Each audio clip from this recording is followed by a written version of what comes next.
Mais en tant qu'homme d'État, j'accepte déjà ce qui va arriver. Pas plus tard que ce matin, quand il est venu, on a prié, je lui ai dit, vous allez entendre là-bas 20 ans, 30 ans, 40 ans, préparer les enfants moralement à cela. Parce que la vraie justice viendra de Dieu. Quand le juge ici, humain, s'écarte de la justice lavée, Dieu rétablit toujours l'innocent dans ses doigts. Ici, j'ai entendu des choses qui n'ont rien à voir avec le procès. C'est comme si vraiment on veut abattre toute la famille. Il ne faut pas oublier qu'il y a ce qu'on appelle la vindicte populaire. Ah, t'as la Moïbina, Moïba ou quoi, Moïbina, non, mais c'est pas possible. Comment vous pouvez affirmer des choses, messieurs du ministère public et les avocats de la République, des choses que vous ne maîtrisez pas sur ma famille? Vous parlez d'une maison que vous qualifiez d'hôtel particulier. D'abord, bon, c'est à 45 minutes de Paris. Ce n'est pas les Champs-Élysées. Et pour vous faire plaisir, même si cela ne m'a pas été demandé, vous allez trouver, et il le sait très bien. Donc il a dit que c'était pour des besoins de consommation, comme on va regarder à la télévision. Ah, quand même, d'abord je vous mets au défi, parce que j'ai amené tous les relevés ici, des comptes communs que nous avons avec ma femme. C'est un compte qui sert uniquement pour le remboursement des crédits qu'Afriland Bank nous avait donné, et j'avais prévenu le président de la République avant de prendre ces crédits. Il dit, monsieur le président, ma femme a une maison à Ogeval, en France. Moi, je suis un mouchi, je ne peux pas dormir dans la maison de ma femme. Ce qui fait que quand je vais à Paris, ma femme est obligée de venir me suivre à l'hôtel, les enfants restent à la maison. Je voulais prendre un crédit parce que ma femme a un immeuble sur l'avenue Ouganda, juste à la barrière du président Kabila, évalué à 4 500 000 $ américains. Elle a un autre immeuble sur l'avenue Givet de 6 étages et elle vient de vendre, d'ailleurs, on n'a pas encore tout payé, 1 700 000 lui ont été réservés. Dernièrement ici. Alors quand on entre dans des considérations de la vie privée des gens, il faut faire attention. Cet immeuble est enregistré sur les noms des enfants. Mpiana Daïda, Mpiana Soraya, Mpiana Junior et Kinwani Diams. C'est vérifiable. Alors, je ne vois pas comment on va venir ici expliquer des choses qui n'ont rien à voir avec le procès. Quand l'avocat dit que j'ai financé la campagne de mon parti, mais j'ai vu les gens tickets, me poser la question du parti. Combien de maisons j'ai vendues ici? J'ai vendu à Bukavu pour totaliser ce montant-là. Chaque député, c'est M. Kamere, président national, qui a payé sa caution et qui lui a donné un certain montant pour sa campagne. Député national et provincial. Et si la liste des députés nationaux, c'est 465 députés. Et on peut aller vérifier à la CENI. Et donc, quand on parle des choses, c'est comme si, vraiment, on parle d'une parcelle marécageuse. Et le ministère public, je crois que s'est ravisé après. Il dit oui, le président, tout le monde le sait, le président prêté serment a été investi le 19 janvier. Je crois que très vite il s'est rendu compte que ce n'était pas comme ça. Puisqu'après, j'ai appris que non, on a donné la parcelle à Cameroun le 23 janvier, c'était à 2 jours qu'il ne devient directeur de cabinet. Donc lui, le procureur général, savait déjà qu'il allait être directeur de cabinet. Mais souvent vous dites, monsieur le procureur général, que le premier qui avait été désigné directeur de cabinet, c'était Eberand Colombier. Si vous voulez qu'on vous donne le secret d'État ici. C'est moi-même, quand le président me pose la question, mais au fait, on n'a pas eu la primature. Notre accord de Nairobi, c'était Félix Tshisekedi, président, Kamere, premier ministre. Et avec on n'a pas eu la primature. Ah, toi, tu dois accepter le directeur de cabinet. Mais pourquoi pas, monsieur le président, puisqu'on n'a pas un autre poste.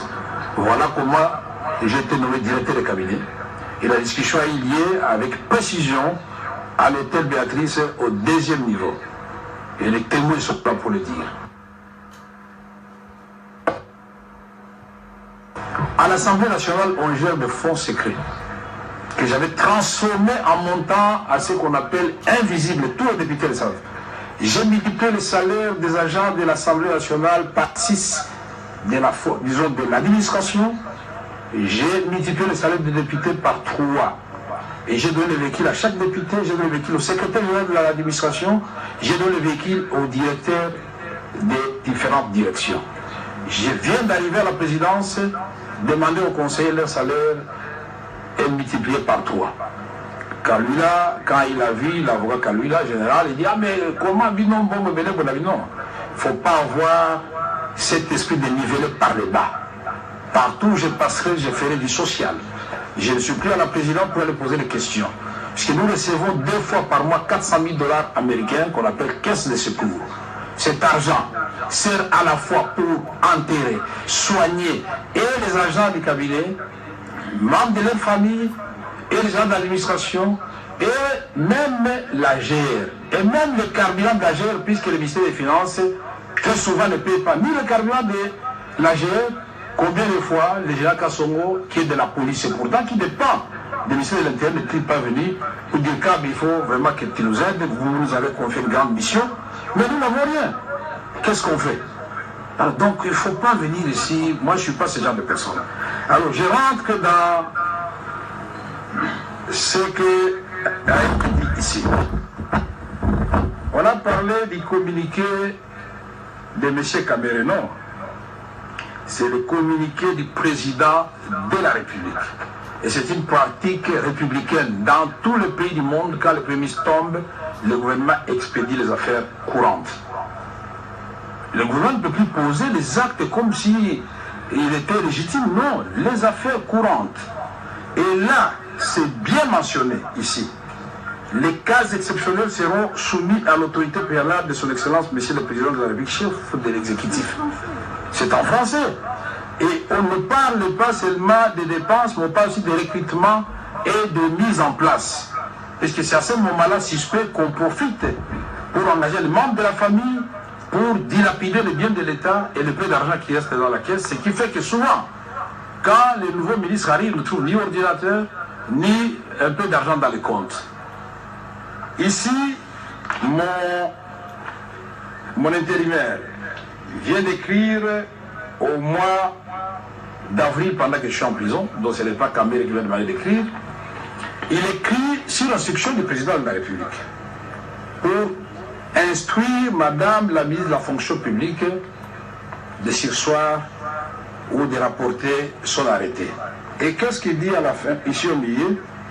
Il dit: l'instruction de la haute hiérarchie, toujours en vigueur, contenu dans les communiqués officiels de la présidence de la République du 25 janvier 2019 relative à l'interdiction de procéder au mouvement du personnel de l'administration publique.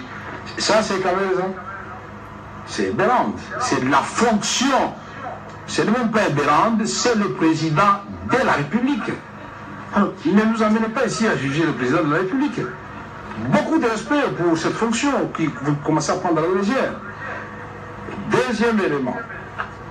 On dit, monsieur Kamere, dans le cadre des différents marchés, avait déjà reçu des motivations, des contrats. Mais monsieur Kamere n'a négocié aucun contrat dans le cas de 57 millions qui sont mis en cause ici. Monsieur Jamal est là. Le premier contrat, je ne cesserai de le répéter, c'est en avril 2018. Je ne suis pas là. Ça, c'est signé et paraphé par Sier Bitakwira. Les prix sont déjà déterminés à ce moment-là. La maison type 2, 35 000 $ américains. Duplex, 45 000 $ américains. Et c'est la facture qui est annexée au contrat fait partie intégrante du contrat. Et là-dedans, qu'est-ce qui est écrit? En bas, c'est bien écrit que les frais de ce chiffre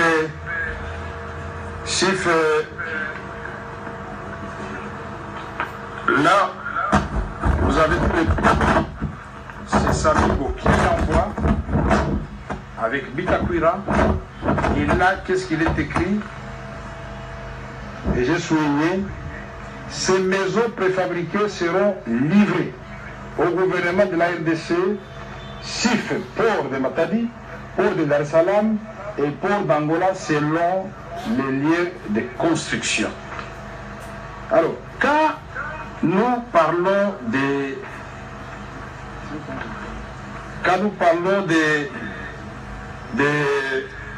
des douanements, des frais administratifs, les avocats l'ont dit avec beaucoup d'éloquence, M. Jeannot et ses avocats eux-mêmes l'ont dit, mais quand le procureur est étonné ou l'avocat de la République est étonné que je ne connaissais pas M. Jeannot, parce qu'il sait au moins combien, déjà au niveau qu'on conseillait, qu'on soit supplié de 200. Et nous, toute l'administration, là, nous sommes au nombre de combien? Moi, je crois qu'une bonne administration travaille par l'écrit. Je n'ai pas besoin de voir chaque agent individuellement. Sinon, j'exigerais à tout le monde de venir me voir avant de signer le document. C'est ça qui pourrait constituer effectivement que c'est mon petit de confiance. Mais il est là depuis l'AFDEL. Il est nommé à ce poste d'impôt-export en 2001. Alors, on se pose la question. Il a toujours fait ce travail. Et ici, j'ai amené le document de ce qu'il a toujours fait et de la même façon. Donc, quand Béassikou écrit, il fait, c'est bon.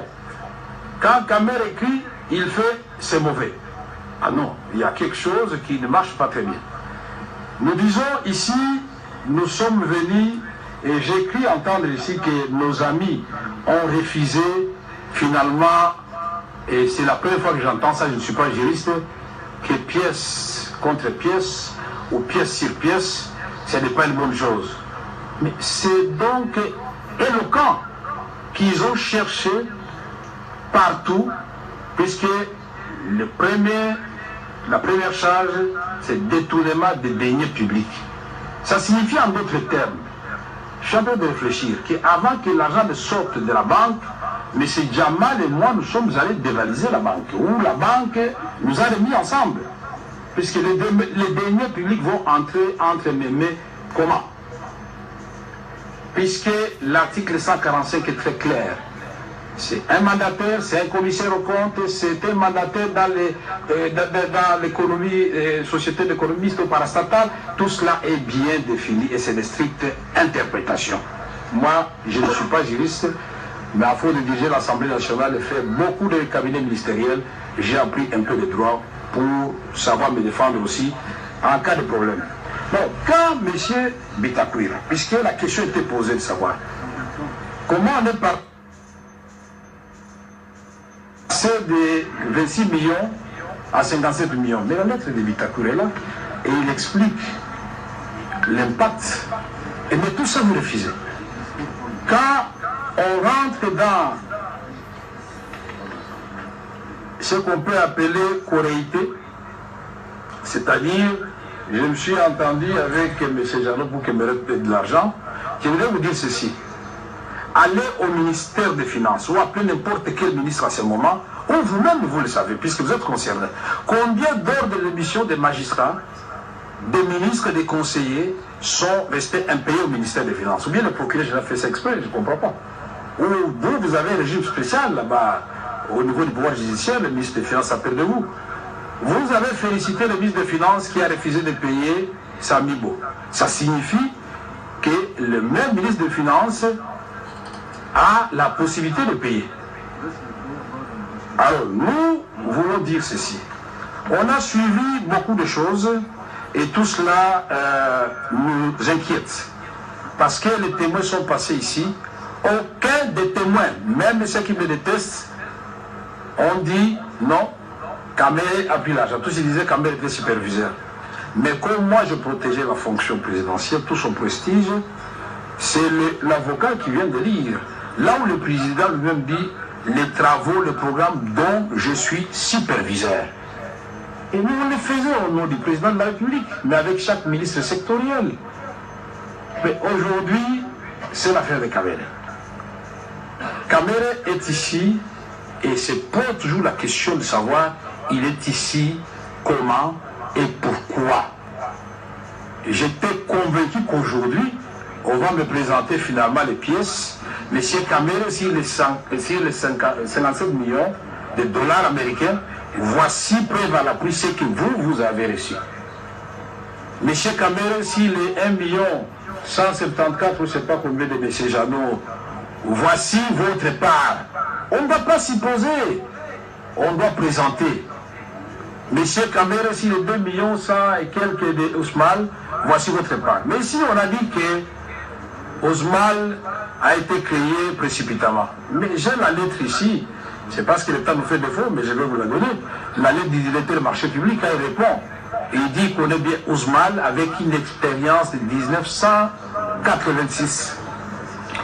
Mais on confond. Quand on fait la mutation pour entrer dans l'OADA, on considère que c'est ça la date de la création de l'entreprise. Je ne suis pas là pour faire l'avocat de Jamal. Mais je voudrais ici quand même, avant de clôturer, montrer une seule lettre.